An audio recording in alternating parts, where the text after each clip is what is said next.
here this evening. I'm Megan White. I'm with the League of Women Voters. Welcome to our candidate forum for the City of Burien Council positions. The League is an organization that works in communities to empower voters and defend democracy. This evening is our work in action. You, the constituents, get to hear from your candidates, ask questions, and listen to one another as we work through the issues. We completed a Highline School Board candidate forum last week, and it can be found on our website. Next week, we're doing the Des Moines City Council, and we're excited to announce the 33rd Legislative District. And that will be on our website. It's not here, it's down in Des Moines, so you have to hunt a little bit to find us. This forum would not be possible without our partners, which include KCLS, for giving us this marvelous venue. And then we also have the American Association of University Women, which has been just such a joy to get to know. And they're helping with our volunteering tonight. This is also being recorded by the League, which will be available on our League of Women Voters Seattle King County website in a couple days. The League wishes to acknowledge that we are on traditional, ancestral, and unceded territory of the Duwamish people who have stewarded this land since time immemorial. We pay our respect to their elders, past and present, and we recognize their ongoing relationship with this land. Now I'm going to turn the microphone to our moderator, Vicki Rudin, who they'll be in very good hands with her. Thanks, Vicki.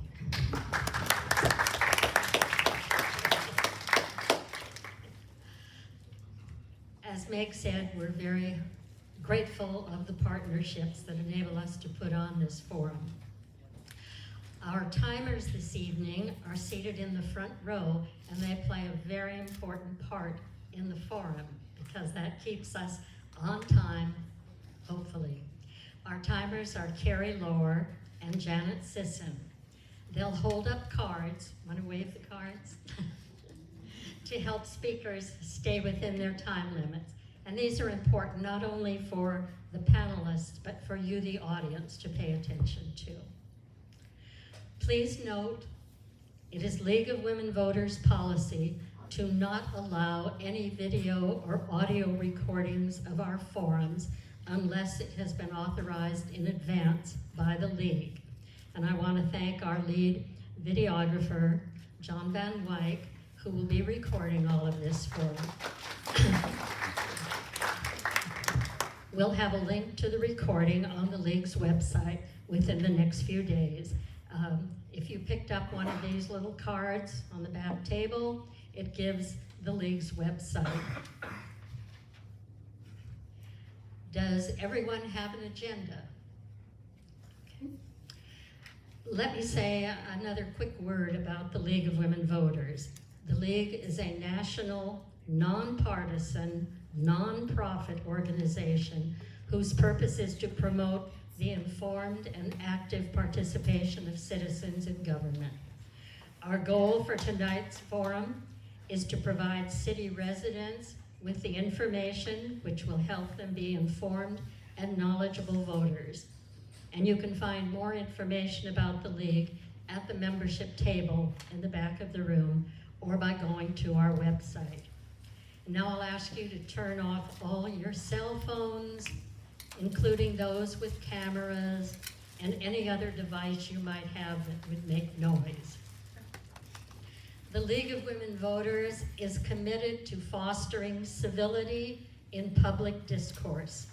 Civility begins with openness to listening to points of view that may be different from our own, and respect for others' rights to hold opinions that differ from ours. With that in mind, we ask that everyone be respectful of the candidates, of our timers, and our volunteers. Please remain silent unless you've been recognized to ask your question, and hold your applause until the end of the forum. Note that the restrooms are located on both floors across from the elevator, and in case of emergency, please exit using the stairs. Now, onto our panel of candidates. The Burien City Council consists of 7 members elected in staggered years for 4-year terms. City Council members establish city policies and laws, adopt an annual budget, approve appropriations, and contract for services and grant franchises. All council members are at large, meaning that they serve the city as a whole as opposed to a specific district. 4 seats are up for election this year. We invited all 8 candidates to participate in this forum. However, only the 5 you see seated before you could commit to be here. We asked the 3 who are not here if they would send a representative to read a statement on their behalf, but apparently they did not opt to do that. I'm assuming that's the case because no representative has been in touch with us. In the order of their position number, I'll ask each candidate to make an opening statement of no more than 3 minutes. Following the opening remarks, it's your turn. Audience members may pose questions for one or all candidates. You'll have 30 seconds to ask your question, and the candidates will have 1 minute to answer. Time permitting, I'll then offer each candidate the opportunity for a rebuttal. Rebuttals must be no longer than 1 minute. However, because of our time constraints here in the library and the need to vacate before closing time, we may have to cut out any rebuttals. We'll see how it goes. We also, unfortunately, may not have time for all your questions, but I'll say more about that later. Volunteers have index cards and pencils for you, so you can write down your question in advance if you'd like. Is there anyone who didn't get a card and pencil when they came in that would like to have one? Candidates, we've asked you to introduce yourself in your 3 minutes or less opening statement. Please tell us why you are running for office and what your qualifications are to be on the city council. In our invitation, we also ask that you indicate the top 3 critical issues you would address if elected. Let me remind you again, keep your eye on the timers so you can gauge your time as you speak. The candidates running for position 1 are Hugo Garcia and Jessica Ivey. Hugo, your opening statement. Thank you and good evening to you and the League of Women Voters. Oh, sit? Okay, thanks. All right, well, good evening and thank you to the League of Women Voters for hosting this forum and to everyone tuning in to learn more about your decision to vote. I think it's super important and critical that we are informed when we make these decisions. My name is Hugo Garcia. I am a proud Burien resident. I've lived in Burien since the 1990s, early 90s. I've been here for 30 years, from my childhood when I came here as an immigrant from Mexico, as an 8-year-old kid. This community provided us the opportunity to grow up here, to have a roof, to get an education. I learned my English in the public schools here and watching a little bit of Teenage Mutant Ninja Turtle cartoons as well. I grew up here and I worked in a small family restaurant, so I know how important small businesses are. My dad couldn't get access to capital, so out of high school, I graduated here from Everett High School. I worked in banking, worked for Bank of America near here, the local branch. I worked 15 years for another small business bank. After that, I worked in a nonprofit that does community lending to small businesses. After that, most recently, I've worked at King County, working in government, serving the as an economic development manager for unincorporated areas. So I have a lot of experience in private, public, and nonprofit sector. That's on top of serving you on the council for the last 4 years, 4 years on the planning commission, 3 years on the business commission. I'm committed to learning, I'm committed to serving, because this community provided for my family. My parents raised us here on a minimum wage job. My dad was a waiter, and that really is a lens of how I focus on helping businesses and workers. My story, like so many in Burien, is about opportunity, responsibility, and opening doors for the next family to come behind us. On the council, I've led with 3 values: safety, integrity, and shared prosperity. And I'm running because there's a lot of work to do. There's a lot more work to do. Some of the focus that I really want to focus in my next term are housing and affordability, infrastructure and community service, and protecting our immigrants and our entire community from the overreach of federal immigration agents that are currently attacking other cities and separating families. Burien made me who I am, and I'm here to keep doing the work of tackling the basics while building a city where every family can see themselves in our future. I'm your most experienced candidate. I'm also the most qualified, and I would be honored to earn your vote. Thank you. Thank you, Hugo. Jessica, your opening statement. Thank you, Vicki. And thank you for hosting us here, and thank you for all of you for being here, doing your civic duty this evening. My voice is a little hoarse because I've been getting over a cold, so forgive me for that. I'm running for Burien City Council because I believe that Burien needs new leadership and fresh perspectives on council. I have over 25 years of community building and marketing and business experience, and a track record of working to bring stakeholders together to solve big problems, and I want to bring that same collaborative spirit to council to unite us in a path forward. I've been serving on the Planning Commission during one of the most forward-leaning moments in Burien's urban planning history.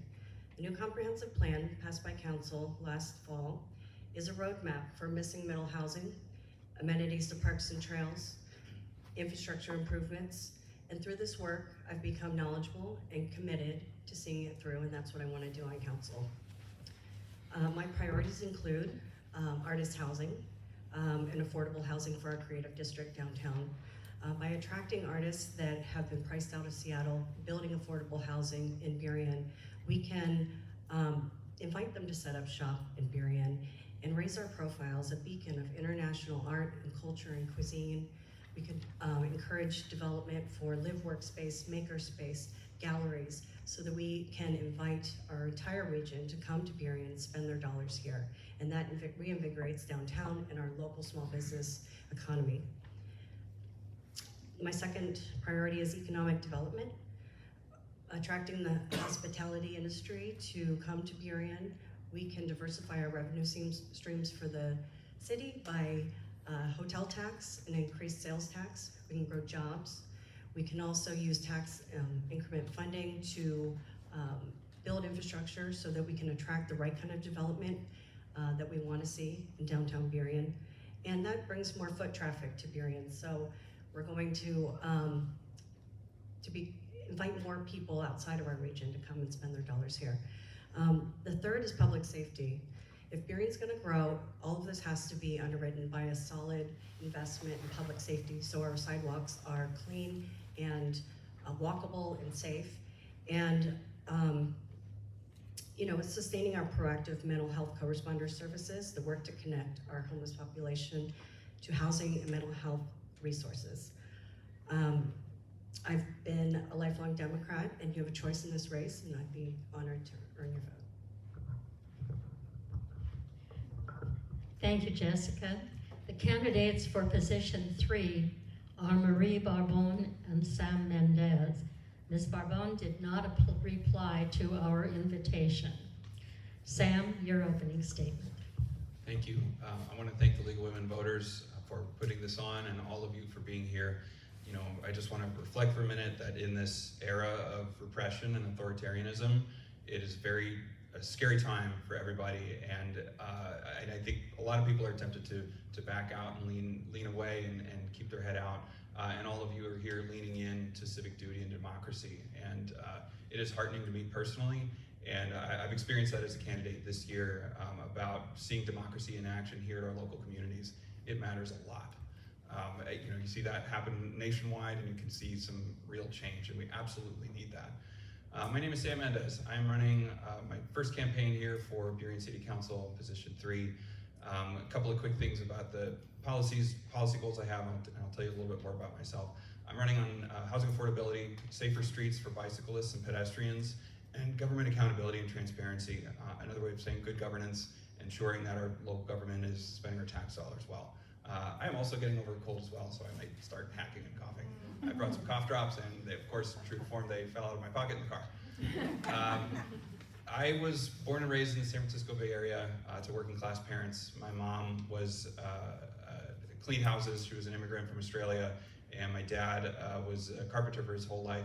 They divorced when I was 6. I was raised mostly by a single mom, and I'm an abuse survivor, as my dad was. So I've spent a long time, dissecting intergenerational trauma and abuse in my family, and thinking about that a lot. I'm personally very pro-therapy and think we need better mental health care in this country. I've been an attorney for the last 10 years. I moved up to the Pacific Northwest right after college. I graduated in the Great Recession and was unemployed for a period of time. I painted some houses, so I learned how to house paint, and I was proud to learn a trade. But I moved up to Portland, was there for a couple of years, and then moved to Seattle for law school almost 15 years ago. And I spent the first 5 years as an attorney in private practice representing the cannabis industry. But I went to law school because I was passionate about public service and government. And so I got to my current job in 2020 as the privacy officer for the Washington State Healthcare Authority. So I know a lot about HIPAA compliance and other really complex areas of the law. If elected, I would be the only lawyer on the city council, and I think I could bring that expertise to, and that'd be a good value. I think also top of mind, as we've been talked a lot about this year and online, is homelessness, and of course actions by ICE that has been happening all across this country.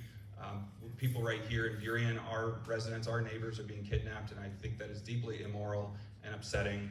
And if nothing else, it can be legally complicated about what we can do against an authoritarian federal government, but we can at least let people know that we are there to protect them as best we can and to provide as much training as we possibly can. Thank you.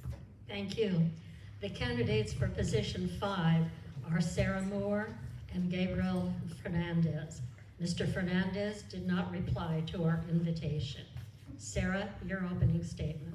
Thank you, and thank you, League of Women Voters. And you took about 30 seconds of my time that I was going to spend describing how the Burien was a council manager form of government. So instead, I'm going to just put in a plug for this document that the League of Women Voters puts out that has the names of all the different representatives, not just the county ones, but at the city level. So if you are ever in a situation where you just need to talk to someone from the city, it's all here. These are available at the library. I think at most libraries out in front where the literature is. A little bit about me. I moved to where I live now 23 years ago. It was unincorporated King County at the time.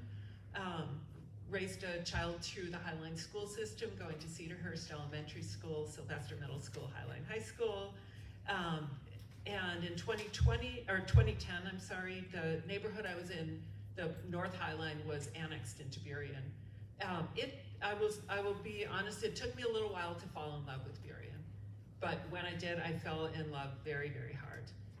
I love the size of Burien. I love that when I go downtown or when I go to an event, I always run into somebody I know, and regardless of what we have in common, we always have something to chit chat about. And I love that whenever I go somewhere, I meet somebody new. It's a wonderful city, and I am proud to be the current deputy mayor. That is a council elected position who is honored by their fellow council members by being appointed into that position.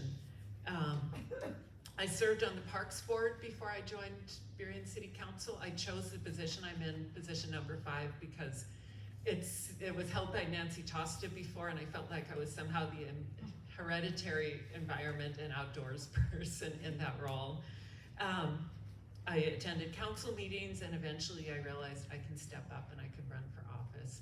And I'm very happy to have done so. I learn every meeting and all the time between meetings as I attend the committees that I'm part of, and as I read the council packets and try and communicate those out to the community. Communication is one of my main goals on city council. Other priorities is walkable, livable neighborhoods throughout Burien, with the neighborhoods such as my own, having Boulevard Park and other North Highline and Manhattan, having the services that people need to be happy and successful, and a city that works for everyone with livable wages and affordable rents. So thank you all for being here tonight, and I'm going to hand this off. Thank you. The candidates for position 7 are Stephanie Mora and Rocco Di Vito. Ms. Morrow did not reply to our invitation. Rocco? Good evening. My name is Rocco DeVito. I'm running for position 7. Thank you to the League of Women Voters for hosting us tonight. Thank you all for coming out. A little bit about myself. I'm proud of my working class roots. My parents didn't have college degrees when I was born. My dad worked in aerospace manufacturing, eventually becoming a community college professor, although he didn't go to college himself. My mother went back to school when I was in middle school to become a special education teacher and a union steward.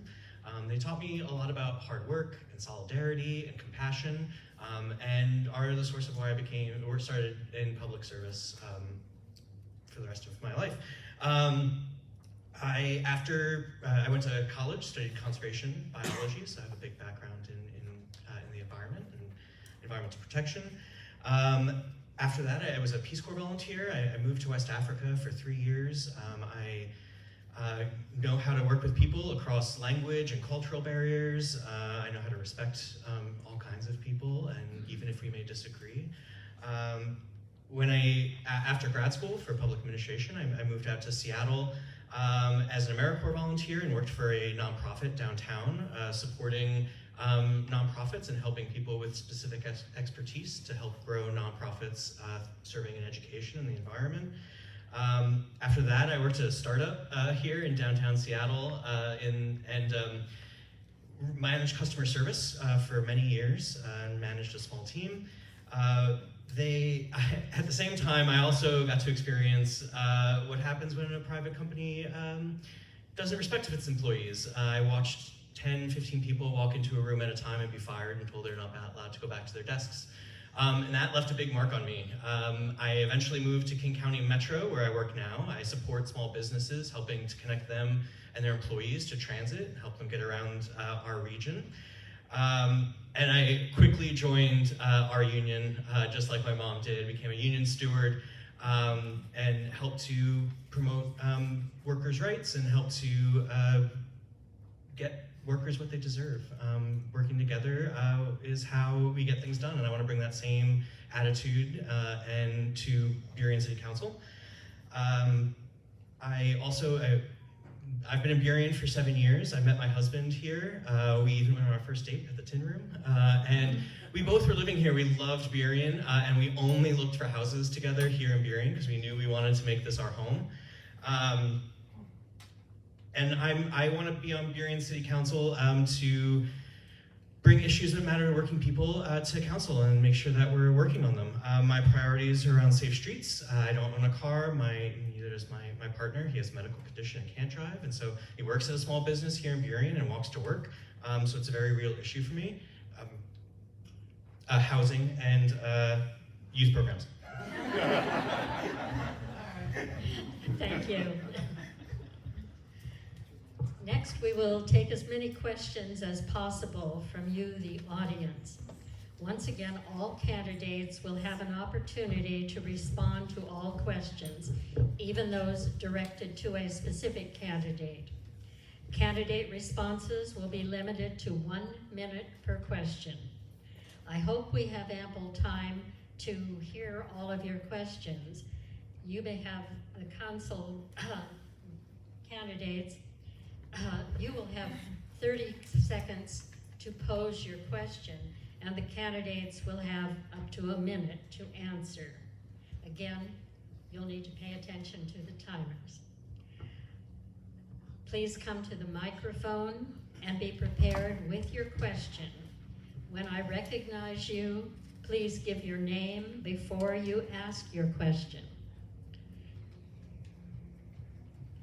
If you are unable to come to the microphone, you may write down your question and pass it to a forum volunteer. Be sure to put your name on the card and please write legibly. One of our volunteers will read any questions that come in on cards, but we won't read questions without names. We'll give everyone in the audience the chance to ask a question before taking follow-ups or multiple questions from the same person. If we do run out of time before you get your question answered, we encourage the candidates to remain after the forum so that you may speak with them directly. Before we hear the questions from the audience, the forum sponsors have submitted 2 questions, which I will ask as we kick off this part of our forum. And these questions are for all of you.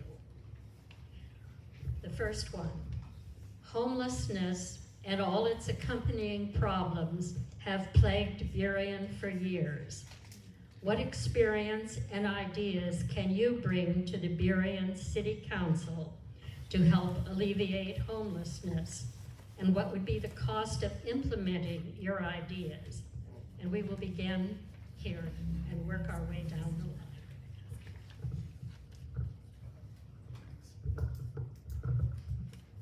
Thank you.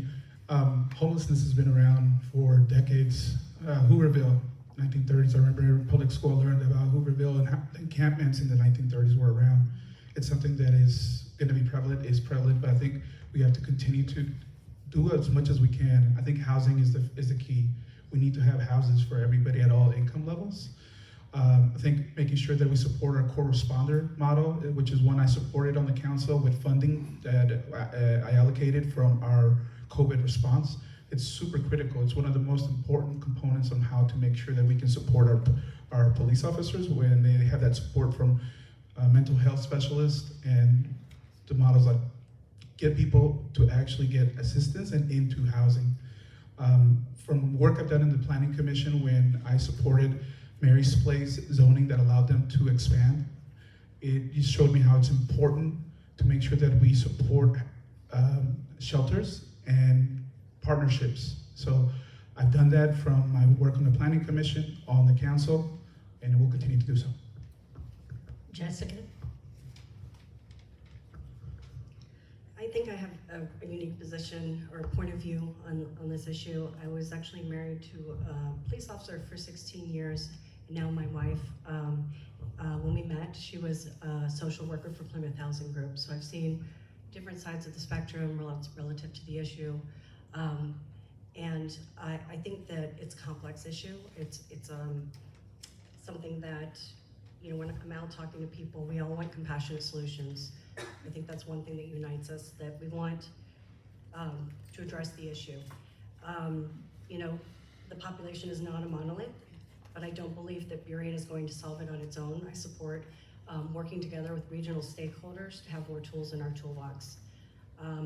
I do agree with more proactive co-responder services like LEAD and drug diversion programs that work to decriminalize their situation, offer wraparound resources, mental health and substance abuse treatment. But just... Sorry about that. Sam? Everything Hugo said. In addition, let me also just look back a couple of years and say what we shouldn't have done, and then look forward. We absolutely should have taken $1 million off from King County and 35 shelters.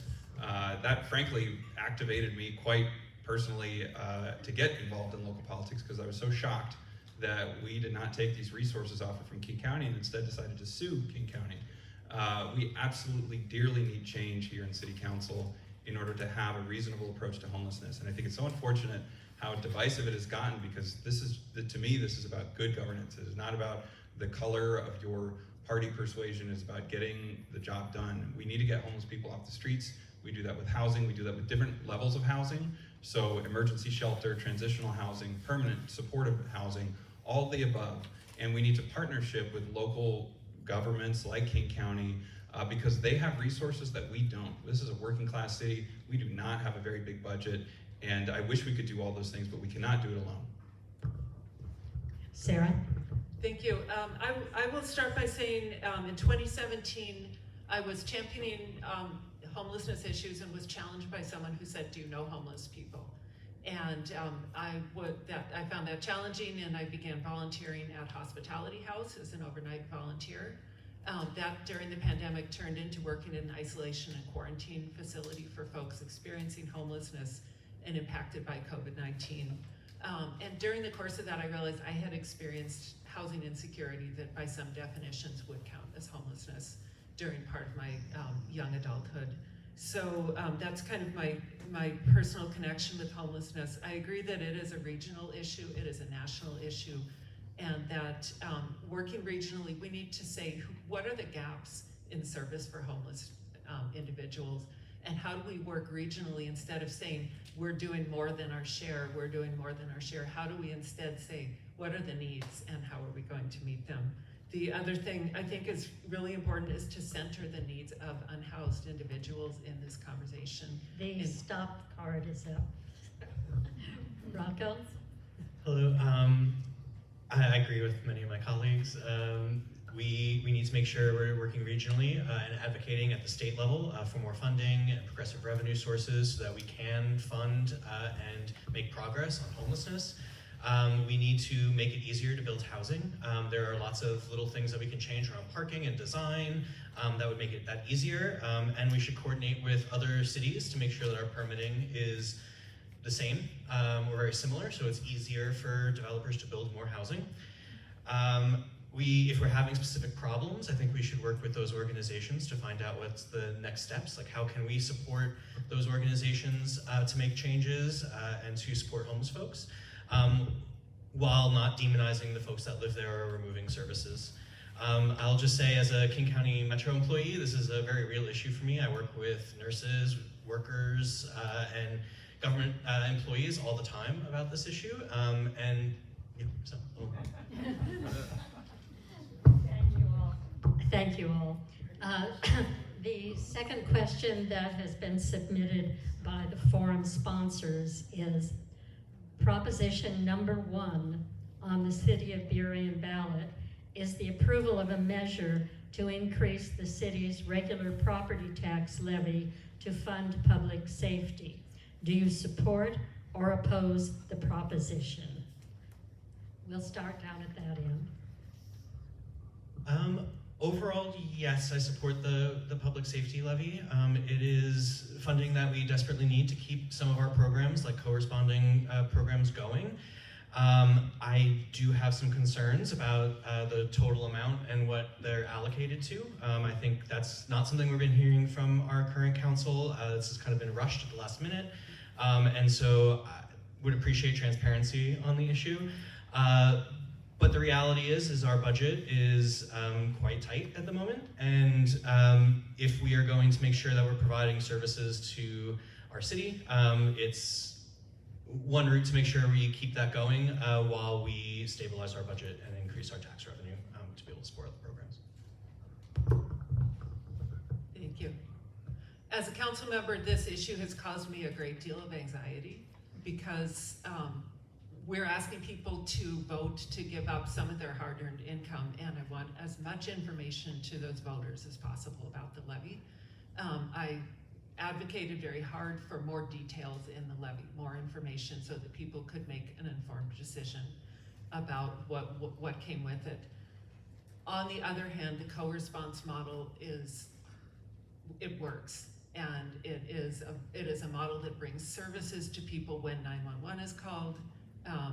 And it is going to be continued with the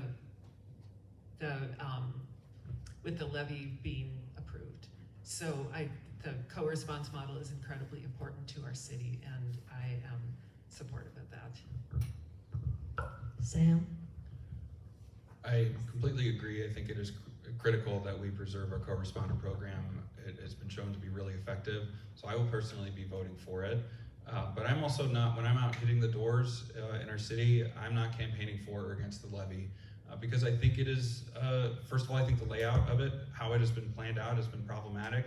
There's, budget folks do financial modeling often 1 or 2 or more years out. This has been a known issue within the city for years. And this was brought up to us in April, 6 months before we were actually supposed to vote on it, before we even had clear language on it and what the funding was for. So I will never fault anybody for voting it down. And I know some friends of mine, including folks in this room, plan to vote it down, and I understand where they're coming from. Because the other issue, of course, is that it's a lot of money. For the median home, it's $500 a year. That's a lot, and that's the medium home. So like if you're more than that, you're expected to pay a lot more. So I think it is going to important programs. I do not want to see city staff laid off. That's why I'm going to vote for it. But I really wish this had been laid out, years ahead of time to the public to build that public trust. I agree with what a lot of it has been said. I'm in favor of prioritizing investment in public safety and co-responder services, but we yet don't know the impacts that House Bill 2015 will bring for funding for Burien in that area. I also share concerns about transparency with rising costs. I hear at doors, people are concerned about taxes going up and not sure how it's going to be spent. So I'm not in favor of this current form of this levy without seeing more of a line item budget to know how it will be spent. I think we'll get another bite at the apple if we were to propose it again in a year, but I don't want to see those services taken away. So we'll see how it goes. This is also giving me a lot of anxiety. I don't like paying more taxes. Nobody really does. But it's the main source of revenue for our city, and we are financially challenged. That's why I voted against increasing our B&O tax last fall. That's why I voted against increasing our utility agreement with garbage. I live in a duplex. I live in a modest multi-family home with 2 families. It takes 2 families, 4 incomes to make ends meet. And it's hard. So increasing taxes is challenging. Having said that, I will vote for it because our correspondence model is incredibly important to public safety, as well as our staffing for the city. But I share concerns that it wasn't appropriately presented in timely fashion, and it's something that I'm still having a lot of anxiety because paying for everything in our living costs is so hard nowadays. Thank you. Now it's time for the questions that come from the audience. If you will come up to our member holding the microphone, and again, remember to state your name, and you have 30 seconds to ask your question. Hi, my name is Janet Gallo, and my question is, how do you feel about low-income housing for folks when they don't get treatment?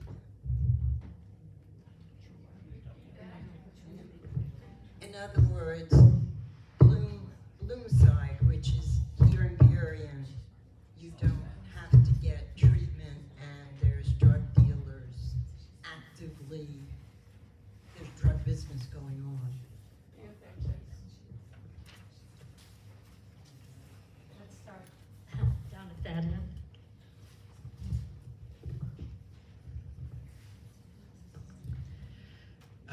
So, I mean, generally overall, I'm supportive of housing first models. Getting people into housing is generally the first step in making sure that they have the stable environment to get treatment. I would love to see, more treatment at DASC and more direct services, if that's possible. I know that they have a regional center where a lot of folks get treated. I don't think there's a problem with encouraging people to get help and to have as many opportunities for them to do so. But yeah, overall, I mean, we should have all kinds of housing. If we were to have a tiny house village and the organization running it wants to have it be a dry facility, then I'm willing to consider that and work with them on that. And so I think it's not one or the other. I think we can have a spectrum of different housing options for people and help them get to where they need to be. I keep coming back again and again to the fact that we inhabit bodies as people. We are all if we need something, we need it regardless of what else is going on in our lives. And in saying that I support permanent supportive housing and that I support housing first, I'm acknowledging that I can't tell when the right time for somebody is to consider whether they can and their substance use. People often try multiple times to give up substance use, and to make that a contingent on which they can be housed denies the fact that they need housing. They need it right now, and that's not a need, that's not me being a bleeding heart about it, that's that they have to exist somewhere. They're going to exist either inside in housing or outside. So I do support permanent supportive housing for people regardless of where they are on their journey. I do believe in as much services as possible. As you look at the costs that are going around, we have a financial burden that we're not meeting as a society for the services that need to be provided for people who are unhoused. So a couple of things, just for anyone who isn't familiar, Bloomside is the facility that is run by DESC. It's a few blocks from here. It was just recently built a couple of years ago and recently opened, passed with a supermajority of the Burien City Council, and I think that was the right decision.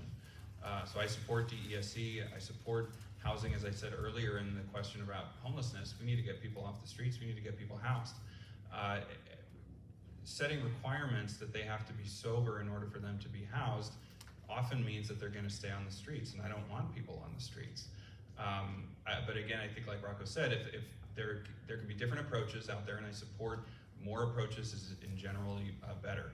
I think lastly, I just want to caution what folks read on Facebook, because this has been discussed a lot on Facebook, and I think there's been a lot of misinformation out there that's actually going on in Bloomside. I encourage folks here in this room to actually go to Bloomside, and I want to be the first to admit, I actually haven't even been there yet myself. I've got a 2-year-old at home and a full-time job, so I haven't been able to come, but please go there and learn for yourself what they do. You know, I think that just like there's missing middle housing in your residential housing, there's missing housing within the STEP ecosystem. We have permanent supportive housing, which works, but we need other tools like you know, treatment facilities, healthcare facilities, inpatient facilities that can stabilize people before getting them into larger populations where then you can see disruption and a lack of cooperation. We need to have public-private partnerships so that we can ensure that they're getting the access to services and wraparound services that they need. Mary's Place is a good example of that because they are providing a really innovative approach with emergency shelter co-located next to permanent supportive housing. So I feel like that will blend into the community a lot more seamlessly, but it's a really tough issue, and I think we need more treatment options to help people on their path to getting out of homelessness. Thank you for the question, Ms. Janet Gallo. I'm a big proponent of affordable housing.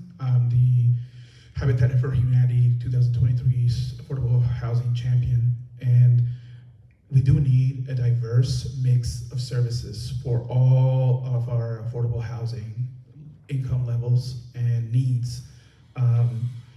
I was not on the council when the council voted for DESC, but I was on the planning commission that asked for more options of affordable housing.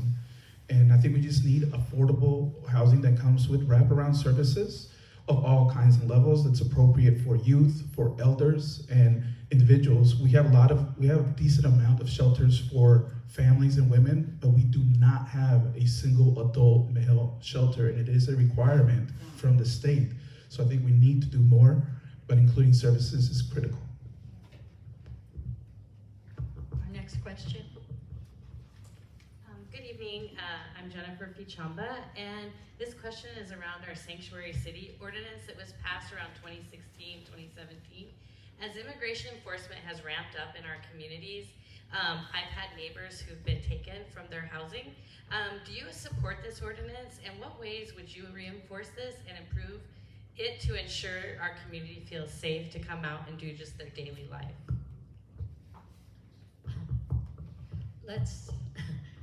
Let's not continue to go in a line. I'm going to jump around a little bit. Sam, will you take this one first? Sure. Is this on? Oh, this one. Lift it up. Push up. Is it on? Okay. absolutely support a sanctuary city policy. There's also state law that prohibits law enforcement from participating with federal immigration authorities, and I support that as well. We also need to make sure that law enforcement is actually following that. I haven't heard any allegations here in Burien of law enforcement not following that, so that's good. But I'm making the point that it is incumbent that we have the law and make sure that the law is actually being followed. It is very personal to me. My mother was an immigrant. My wife was a refugee who came here to the United States as a young child. My grandfather was an immigrant from Colombia. So I think, again, what is happening in this country right now is deeply troubling. We saw in the news in Chicago in the last week of people and children being zip-tied, regardless of their citizenship status. Not that it really matters to me, because no children should be zip-tied, but it is just awful. But I also think we need to be very careful about what we can actually do as local officials, and I do not want to be over-promising about how we can control the federal government. Sarah? Thank you. Yes, I do. And I think that there's some things that the city can do to reinforce that status. One would be to offer classes, whether offered by the city or by within city jurisdiction, to offer classes on rapid response. I think that it's something that we can support. We can support legislation to require all law enforcement to show their face and to show some sort of identifying marking or badge. Those are a minimum thing that we can ask for. I agree with my colleague Sam Mendez that we should not endanger people by advertising more of a safe status than we can provide. But I also think that we need to continue to be public about our status as a safe city and our beliefs, because letting go of those beliefs or quieting them down in the hopes of keeping people safe will not keep people safe. Rocco? Very much support our sanctuary city status. I think it has been several years since it's been passed. I think it would be a great time to go back and look and see what needs to be changed, what needs to be updated. As having a police force, that report is from King County Sheriff. I think it's also very important that we work with our regional partners to make sure that they are following those rules, that what we want here in Burien is being followed by those folks. I think we also need to hear from the community that we're serving. And so I think it'd be very important to bring in folks who this affects and find out what they need, not tell them what they need from the city. This was driven home to me the other day. I was helping at a back-to-school event, and they needed protection to make sure people didn't get snatched off the street. And that should not happen here in our community or anywhere in America. Thank you. Would you pass it to Jessica? Thank you. I support sanctuary city policy. I know that we as a state are a designated sanctuary state, so I feel that we're covered there. Any actions to bring more attention to Burien, I think could be potentially dangerous, because I think it endangers our citizens and our residents that are feeling very scared right now. And I support policy to, removal of masks, to stay vigilant and ensure that we are protecting our residents, because this is an unprecedented, really terrifying time. And I also want to just bring up schools, making sure that schools have support and policy so that kids don't go to school feeling afraid they might be pulled out of school. This is the reason why I got involved in local politics. Sanctuary City passed and didn't pass originally in 2017, and prior to that, I didn't even know who my city council member was. As an immigrant, I'm the only immigrant on the current council, and someone who has that lived experience and lens, it's scary. What Jessica said is true. Immigrants are scared. I am scared. I had to have a conversation with my partner in the back about family separation. What happens if I get taken? So yes, I do support a sanctuary city ordinance. I would support strengthening it, making sure that we provide Know Your Rights workshops, making sure that we have resources to teach families in the school district on how to prepare for family separation. I volunteer on the Washington Immigrant Women Solidarity Network. I currently am part of a rapid response team that goes out to community in cases there's rumors. I also think that it's important for us to double down and make sure that the community knows where we stand, because whether we, thank you.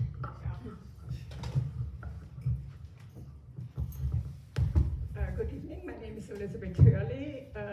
I would like to just follow up on the DSC situation. I'm one of the people that wrote a strong letters of support before it was built. But the letters of support that I wrote were because services, around the clock services, were promised. That means security, and that means all kinds of services to help people in need. Residents in Burien, friends of mine, other people, are telling me that's not the case. Thank you. I don't know it personally. I'm going to ask for a hand up of who would like to go first on this one. Jessica?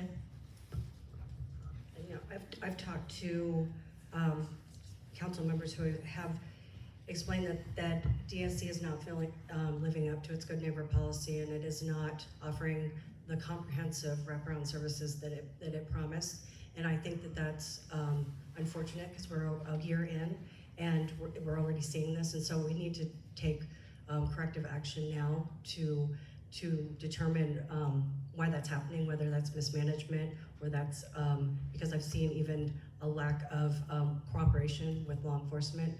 And so, you know, the goal is to help people, and if that's the goal, we need to make sure that we are doing everything we can on council with our law enforcement and with the management of DSC to make sure that we are providing the best care and service. Who would like to do it next? Well, first I want to just say that I think your question and concern is completely valid. I think it is important to make sure that folks in supportive housing is getting the support that they need. I think it's also important that the city work with its partners and contractors to make sure that the contractors are fulfilling the obligations that they say that they have done. I myself am skeptical of the things that I read on Facebook, so I would like to investigate more myself and have the city investigate further, and I can say that if elected, I would be committed to following up with our contractors and our partners on investigating to again make sure that that support is there. But yeah, I think since we're on a follow-up on the subject, I think I met staff of Bloomside at one of our many festivals that we have here over the summer, and they were very open arms and said, and have an open door policy. They said, please come to our facility and see the work that we have and get to know us better. And I think that I would really like to do that myself, and I think the more folks here in the city that do that, the better. Who would like next? Thank you. I guess I want to start by thanking you for your question, and by saying that Bloomside is actually going to come present to Burien City Council, and I would encourage you to watch the calendar and to be at that meeting. And I'm usually open to ask. Community members can't directly ask questions, but I can often funnel questions that people have to the service providers or other presenters that we have. So I am happy to do that. I believe in the work that they're doing, even though I know that there is some community concern about it. And I would like to really get to the answers of what people are seeing. I also want to say that I think the relationship between the residents at Bloomside and the organization is different than anything else we really think about. It's not the same as a regular landlord-tenant, but it's also, they aren't a prison, they aren't a hospital, they are a landlord of the people living there. And I think in some ways that we are still all wrapping our head around how does that relationship work. I concur with most of what folks have been saying. I think it is fairly early, and so some things still need to be worked out. I ride by it very frequently. There's clearly some issues that need to be worked out, and I will say, I mean, I'm very willing to learn about the issues, talk with DESC, making sure that we are hearing out people's concerns and making sure that we're working with DESC on those. I will say, I, as someone who, I'm not on council, this is something I need to learn about and interact with them to learn more. We have heard lots on council and from others who have had more in-depth conversations, but I think a lot of what we hear is like, I heard this, or someone told me that. And while that may be rooted in truth, I think we need to also make sure that we are finding out what the issues are and making sure that we're going after them appropriately. I think also, as Sarah said, there's also some state laws that come into effect that make things more difficult.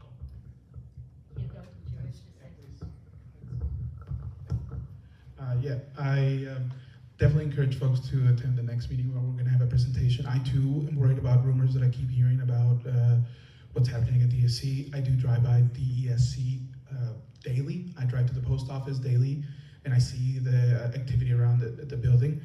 But I want to hear from them directly. At the last meeting we had yesterday, we have a potential presentation from them on November 3rd. It's not official, but it's what was mentioned during the meeting. And I think it's kind of important to hear from them directly, and at the same time find out what we can do to make sure that the promises that were made are happening, and how we can do what we can do to make that supportive on both ends. Keep them accountable, but also find out how can we help. So I want to hear directly from them.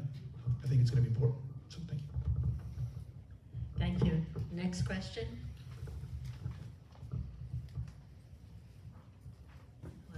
Hello, my name is Emily in Low Hood. Sarah, you said communications was an important issue for you, but this is obviously a question for everyone.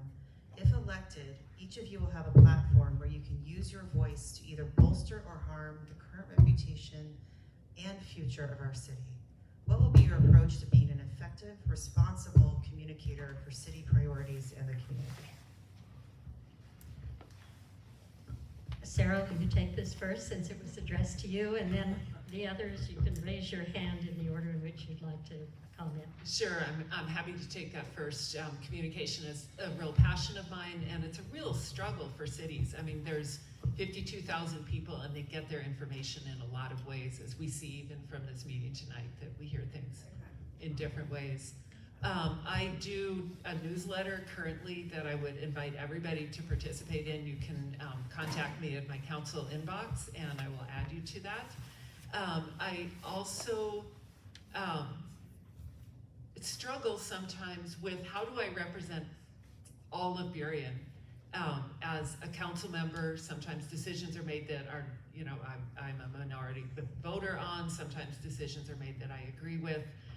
The council, as a council member, my power is in the decisions made by the council, and so I do own that even when I don't agree with decisions. On the other hand, I need to be very, very expressive of my own opinions and to say, this is what I think, regardless of decisions made. Who would like to take it next? Jessica, you want to pass it up to her?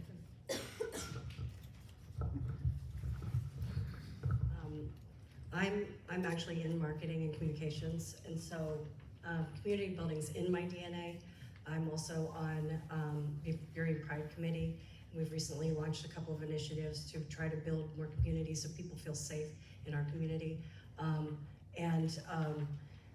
I think that the city does have a blind spot on this issue. We need more communication from the city that is informative. And I know we have our newsletter, our quarterly newsletter. One of the things I've been hearing from residents is they really like what Normandy Park does, where the city manager has a regular newsletter that details more information about what's happening in the city, how to get involved. This summer, I've spent countless hours with community groups, talking to them. I think town halls are an excellent way for council members to be able to get out in the community, hear from constituents, and hear what their concerns are, and we need more of that. Because that's how we bridge the gaps, that's how we get in the same room and talk to each other, and it's not just on social media on its own. Do the others of you want to talk about? Thank you for the question. I, like many others, I think town halls are great. I think I would love to have some office hours in different parts of town to make sure that people can come and find me and that I'm accessible to people. think we also need to be very conscious of language access. The county has a very good program in reaching out in different languages, and I think we have our community connectors, and we need to build on that. I think we also need to look at some of our meeting times and making sure that we're collecting feedback at different times of the day. Some people work multiple jobs, some people work non-traditional hours, so we want to make sure that those folks are included as well. I've spent the last 10 plus years as a customer service professional, and so I definitely can bring those skills and making sure that we're trying our best to communicate with people. We're never going to be able to tell everyone everything all of the time. We also need people to be to come to us with issues and also participate to make sure that we are reaching as many people as possible. We also need to make sure we have standard ways. Some people are going to find things on social media, some are going to find them on the website, some will find them in a postcard. So we need to find out ways that people like to receive that information and making sure that we're doing that in a diversity of ways. Thank you. Sam or Hugo? Thanks. In 55,000 residents, it's challenging to make sure everybody is aware of everything that's going on all the time. I think the city staff does the best job that they currently can do. I support our staff, but I think that there needs to be more accountability on how we do communication on major happenings and projects. What I mean by that, our tree ordinance was one where mailers went out to all residents about now you need to make sure you notify us before you cut trees. That was a very successful initiative. However, comprehensive plan updates that we worked on for 2 years didn't have the same level of information. A lot of community members recently let us know that. Also, the minimum wage, there was a flyer that went out that seemed like it was almost biased. So I think we have to have accountability with our major projects, but I support communicating with the newsletter that we have, the magazine that we have. I'm proud that the city has multiple languages. They show all their newsletters in Spanish, Vietnamese, and East African language, I think Somali. So she's supporting that. Sam? Yeah, so first on the city and then on me as a candidate and potential elected official. I think the city can do more. I don't want to beat up on our city staff that I think work really hard. But I think, as Hugo rightly pointed out, there have been recent things that could have been communicated better. It can be very hard to work with the Facebook algorithm and other algorithms that don't always work in your favor.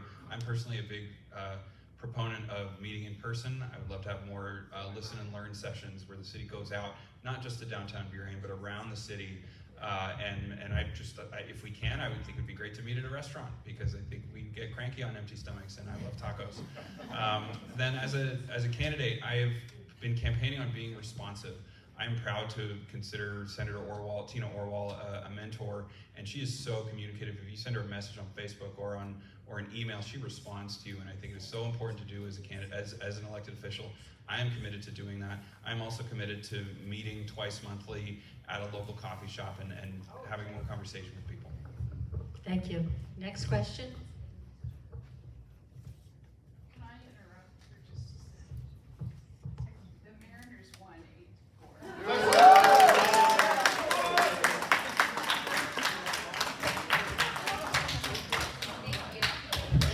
Thank you, Karen. Let's go. Go Mariners. My name is Jose Manuel. I'm a longtime Burien resident and small business owner. My question is, given the national hateful rhetoric and attacks that our immigrant communities are facing, particularly what would you do through City Council to support immigrant workers and small business owners like myself, especially outside of the downtown core? We're not all car dealers. We can't all afford to be here in the downtown core. So, particularly I'm thinking about the outbound corridor, Ballboard Park in particular, in my own backyard. So what would you do to City Council to support more of our immigrant workers and small businesses in these areas? Who would like to take this first? Thank you. Yeah, I think that's very important for me. Every time I have gatherings, I tend to have my meetings and coffee chats in Boulevard Park for that reason, because I want to make sure that all neighborhoods and all parts of Burien get that support. I recently asked that the city look into starting an immigrant commission, and that's something that I just mentioned in the 2 meetings ago. I want to make sure this commission fills us in on how to do that with our immigrant community, so that we get that empowerment to support not just the business owners in our downtown core, but workers, the business owners in Boulevard Park, on Ambaugh. Also, we need to have resources to do that, and I've supported making sure that we try to reach out with family separation planning, also on our Know Your Rights workshops, because an empowered workforce that knows their rights is gonna feel more protected. And I wanna keep doing that. I think it's very important, especially as someone that has that fear right now. So thank you. I think somebody said it earlier, but I think that more training and more opportunity for the knowing your rights and also building community in locations where not as centralized like town hall, because I think that everybody deserves to feel safe in our community. Workers deserve to feel safe and secure. If there is a way to fold in our police department into that so they can be present and supportive, to provide more safe spaces, more security in neighborhoods where it's maybe not as visible. Because the ICE component, the National Guard component is completely foreign, and it's these are untrained professionals. They're not police officers that work within our city and know our residents. So I think that this is there's a difference when you talk about law enforcement, about what's happening in our communities with the National Guard, and I wouldn't want our communities to feel afraid of their local law enforcement. I'll go next. Yes to more Know Your Rights sessions and more trainings, and that is already done by we have a really great local nonprofit, Colectiva del Pueblo. They do great work. Hugo mentioned Wizen. I think they also do great work, and again, I want to emphasize partnerships with other organizations and other elected officials to try to provide more information to our residents about things they need to know. I also want to emphasize, again, back to communication, to the question, I would like to go out to meet local residents and business owners and workers and ask them, what do you need? What can I do? Here's what I know, here's what I don't know, but I think it's really critical. We can talk for hours and hours. It's part of our jobs as potential elected officials to talk. We also need to be quiet and to listen really well, and to just sit and actively listen to what people are saying and how they're feeling. Yeah.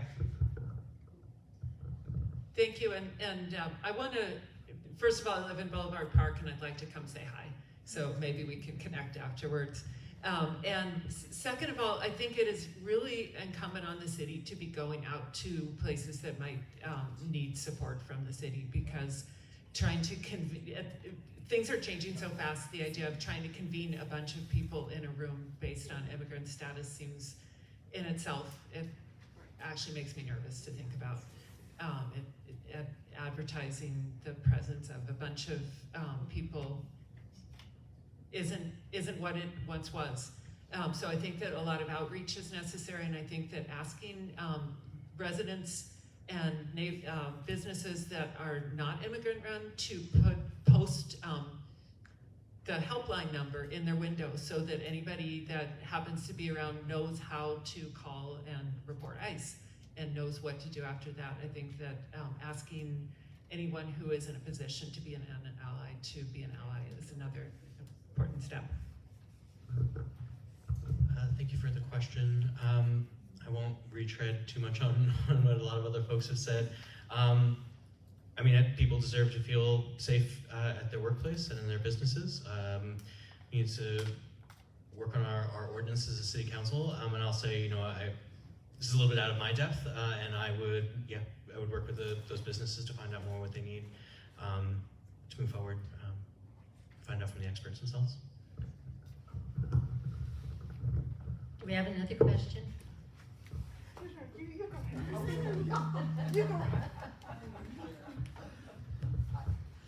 My name is Patricia Hudson. So my question is to all of the candidates. If elected, how will you unify our community, given the very polarizing issues that we have, specifically housing, homelessness, transportation, immigration, etc.? Who would like to take this first? I can go first. Yeah, I think that's a really deep question in how divided this country is right now. And the city of Burien. And the city of Burien, absolutely. Yes, absolutely. And I've tried to cut through that myself by engaging with people and meeting with people, and sometimes catching heat for it. I think more in-person contact and less social media, first of all. I think that I do not trust algorithms. I do not trust massive corporations to bring us together. I think that algorithms are there to stoke divisiveness because it gets attention and it makes them money. So let's meet in person. Let's have conversations. Let's listen to each other and see where we stand. And that doesn't necessarily mean, of course, that we're going to agree. I think there's going to be a diversity of different opinions. Not everybody's going to agree on housing density, of course. But I've just learned, frankly, having been married and in a long-term relationship, that you're not going to agree with everybody all the time, but you listen to them and validate their perspective, and that can go a long way towards depolarizing. Personally, I try to stay out of the comment section on social media. Stay off social media. Yeah, I think that, our politics can get really white hot here in Burien, and that can be, very polarizing and very divisive, and we've seen it over the past few years.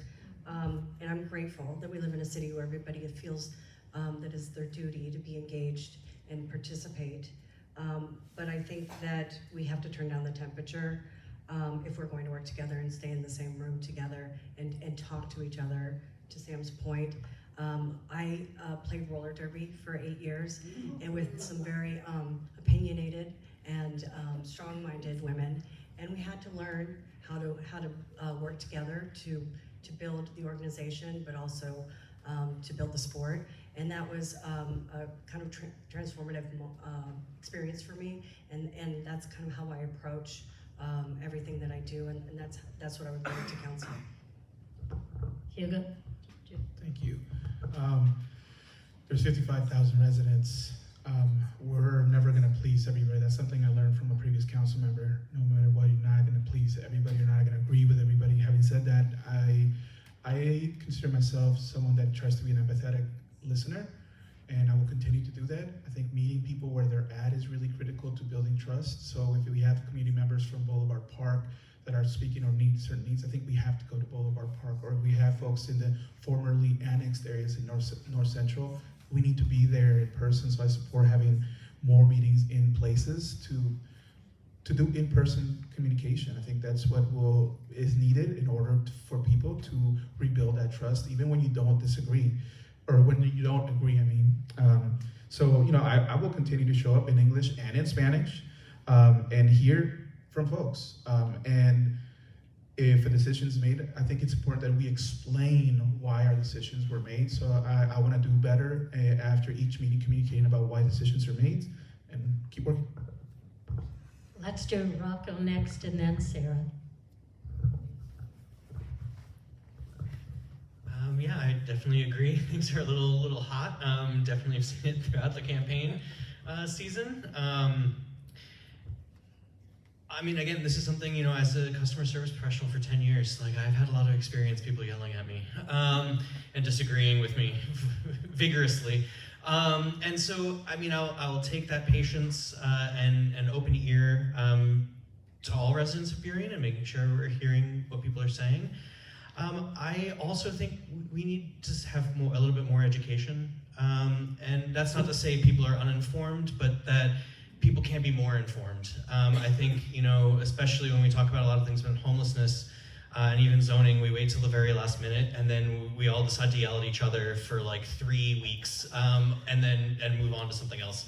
And I would really like to take that time where we have more structured discussions, even informally, even as small groups, to try to have those conversations, before it boils over.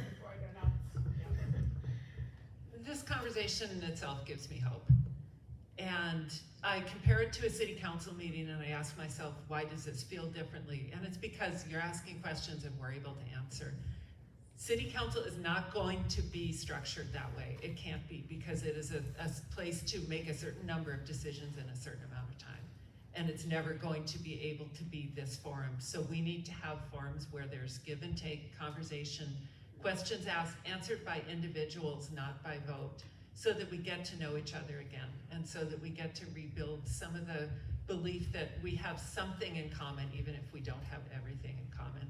And I do want to talk about council members that I don't agree with, and that at the end of the day, I think Councilmember Andrade said she saw a cartoon once where they all fought and then they all went back and hung out together after work.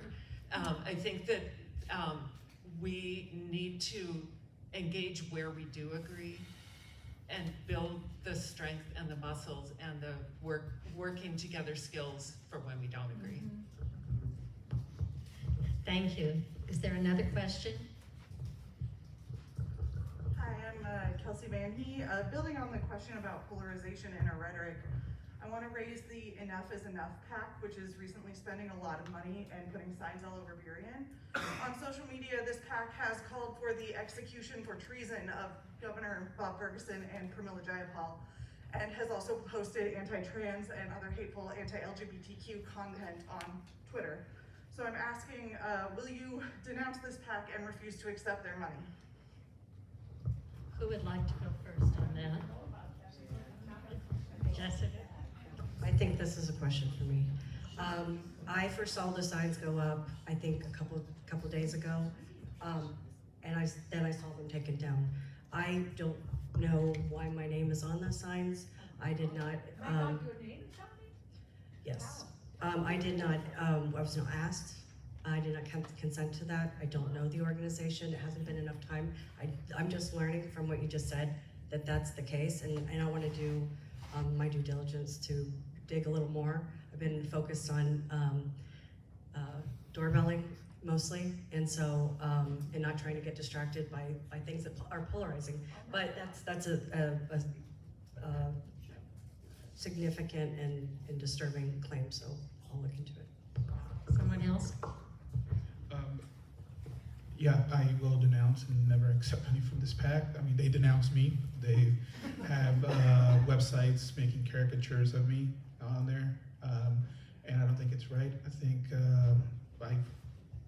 it's exactly what makes it challenging for us to build trust with community when you have outliers of folks that focus on hatred, focus on differences. So yeah, you can quote me on that. I will not support, take any funds, or agree with anything that this PAC is doing. I have not accepted money from this organization, just to clarify. Yeah, I don't think I need a full minute. I think, like Ugo said, they've denounced me as well, and I was in that ad with the caricature, which I was amused by. I think it felt heartening. It felt like I was doing something right to not be in that company. I think it is really, I think it's destructive and unhelpful, and I also don't think it's representative of a significant amount of Burien residents.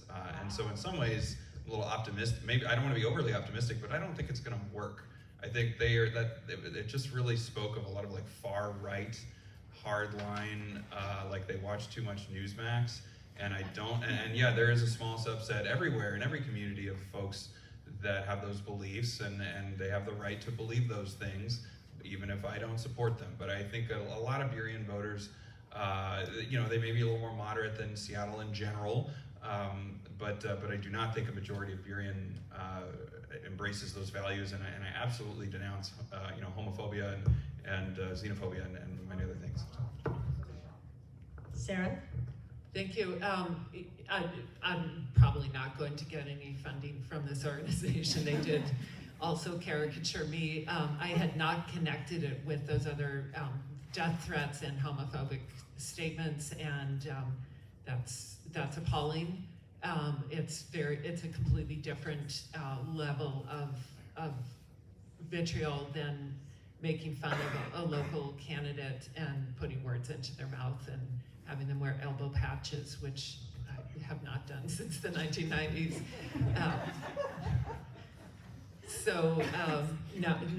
I think that we are in a place where death threats do have to be taken seriously. That kind of language has to be taken seriously. And at the same time, it's scary, but it can scare people into not stepping forward and running for office. I won't beat this dead horse. I don't care for them. I'm not going to get anything from them. Support all the people that they are trying to go against. And I mean, it's an independent expenditure. This is why dark money and PAC stuff is not great for anyone from any side. And hopefully it won't amount to much. Do we have any more questions?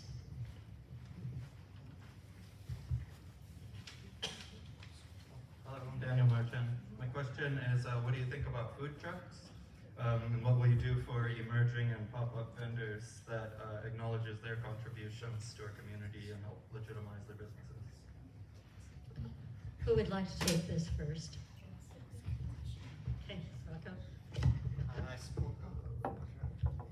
I support opportunities for new entrepreneurs and new businesses to get started. I am not for unlicensed, unregulated food stops.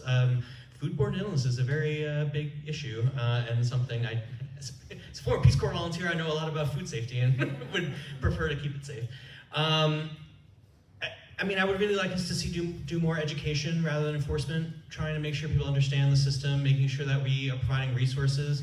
This is something I've heard from a councilman before, and providing support and education and language so that people have the opportunity to make a business. I think we can also expand where they're located throughout town. Like I personally would love to see a taco truck at a park in the afternoon and people sitting around and eating tacos. Like I think that's something we can do and something that we can kind of expand our programs to encompass. Who would like to comment next? I can go next. It seems like we're trying a different order each time. Very much the same. I think that we need to keep an eye on unregulated food vendors for a number of reasons. But food trucks, we were part of a pilot program with food trucks that timed out and fell through, and there are parts of town that do not have access regularly to food or do not have access to prepared food, and I would love to go back to having portable food trucks and making food available in more neighborhoods. Though that I think doesn't have to be incompatible with the restaurants because it would be taking place in different parts of Burien. I love the idea of food trucks. I personally like food trucks. I lived in Portland for 2 years before moving here a long time ago, and they were all the rage in 2009. So yes, more business is good. More food is good. A big platform of big plank of my platform is more walkable neighborhoods. So that's mixed use zoning so that we can walk to a coffee shop and walk to a nearby store without needing to get in a car and drive to downtown core. But then that also means having more options for people that want to set up a business to set that up. And that, any kind of change in neighborhood, in a neighborhood is often met with resistance because often people don't like change, but that doesn't mean it's a bad thing. I live in Seahurst, it's a very sleepy neighborhood, and in some ways I love that quiet, but I love every Thursday when we have when we have music in the park, right there in Lake Bird Bee Park, and there's a food truck there, and it brings a lot of, it enlivens our neighborhood, so let's have more of that. One of the things I really love about this city is that we are an incubator for micro, small businesses, and in particular immigrant businesses to be able to come to Burien and feel welcome and set up their shop, whether that's a food truck or an eating establishment. And I think that we need more opportunity for, and I support food trucks. I think they can be a really great way to showcase a diversity of cuisine in our area. And I'm interested to learn more about how we do that. I heard from council at council meeting last night that there is a desire from the community for us to regulate food trucks that are unsanctioned and illegal because it is impacting their business. And so I think that council is going to be working on ways that they can mitigate that. Yeah, this is very prevalent right now. We have a lot of food trucks right now that are unlicensed. It's come to our attention, and it's hurting our tax base. We don't receive taxes from these unlicensed food vendors and taco trucks. Now, I'm a big supporter of taco trucks. I love taco trucks, but I think it's important that we follow the rules and get a health permit and get a license. So I think this is an opportunity for us to grow our economy by making sure that we lead not just with enforcement, but with education. I know that there's a great program recently happening in CTAC about getting your licenses and navigating the challenges. I think making it easier for navigating those challenges and educating small micro businesses is the way to go. But I do think that if we have repeat offenders who are still not following those rules, that we do need to do enforcement and make sure that we close these shops.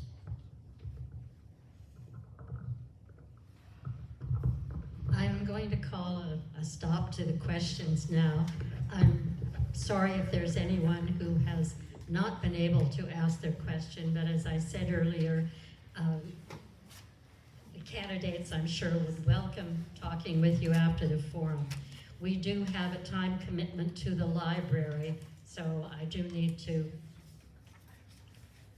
keep us on our time schedule. To wrap up, we'll now move to our candidates' 1-minute closing statements, and we will reverse the order from the opening statements and begin with Rocco. He needs a microphone.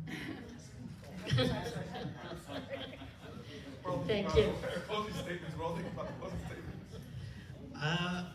I'd start off, thank you for all being here and asking such great questions. It's great to interact and have that back and forth with folks, and happy to talk with folks after this.